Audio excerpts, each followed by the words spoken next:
This week, ads could be coming to default iPhone apps. Apple's worth more than the entire economy of the UK. Digital passports are headed to the Wallet app. AirPods Pro 3 users are hearing things they shouldn't be. And new iPhone 18 Pro leaks reveal a big camera upgrade. I'm Danny. This is the Apple Top 5 in 5, where we break down the biggest Apple stories of the week in under 5 minutes. So let's get into it. This has been floating around for a while, but it looks like Apple's finally getting serious about bringing ads to its built-in apps. Starting next year, they're reportedly testing ad placements in Apple Maps. Basically, restaurants and stores can pay to appear higher in search results, kind of similar to what you see in Google Maps. You've probably also seen that Apple already does this in the App Store, allowing app makers to pay to have their results at the top of the list. The new Maps ads are supposed to look cleaner than what you see in Google Maps, and Apple is said to be using AI to make sure ads are relevant and not overly spammy. Still, this feels a little weird, right? Adding ads to more apps just seems a bit unjustified for a company that's now worth over $4 trillion. That's 12 zeros after the 4. In Apple's earnings call this week, we learned that this new valuation is largely due to strong iPhone 17 sales, but even more so from services. iCloud, Apple Music, App Store fees, Apple Care, you name it, $25 billion from services in just the last 3 months. Services are Apple's fastest growing segment, and unfortunately, they're likely to continue to grow. So next time you're paying extra for iCloud storage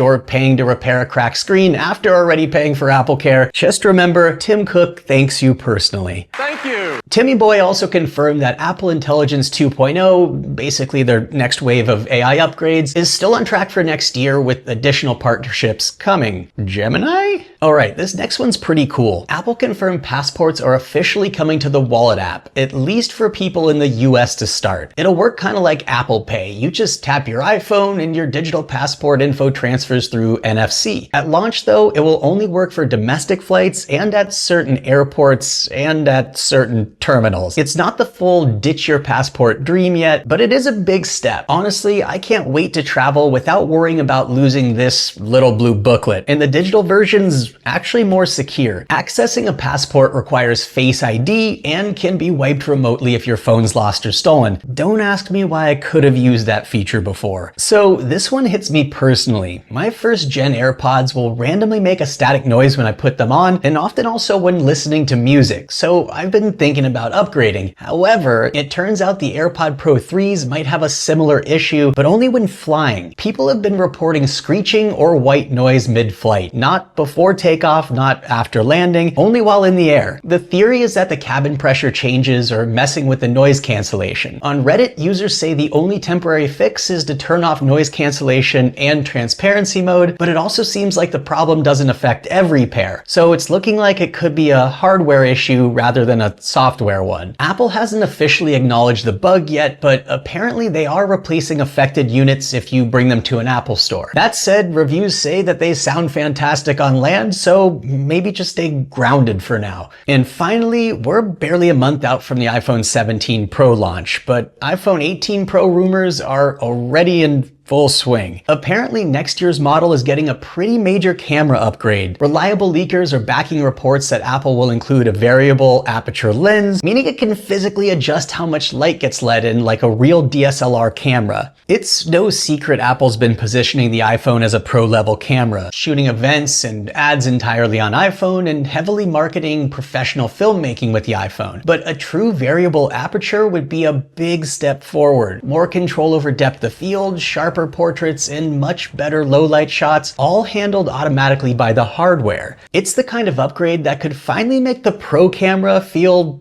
truly pro again, not just by name, but mechanics. The only catch? It might be exclusive to the Pro Max. So for those of us who prefer smaller phones, we might be out of luck this year. The real question is, if the camera's getting better, does that mean the camera plateau is getting bigger? Guess we'll find out next year. Anyway, that's gonna do it for this week. Hit subscribe so you don't miss next week's top 5, and I'll see you again real soon.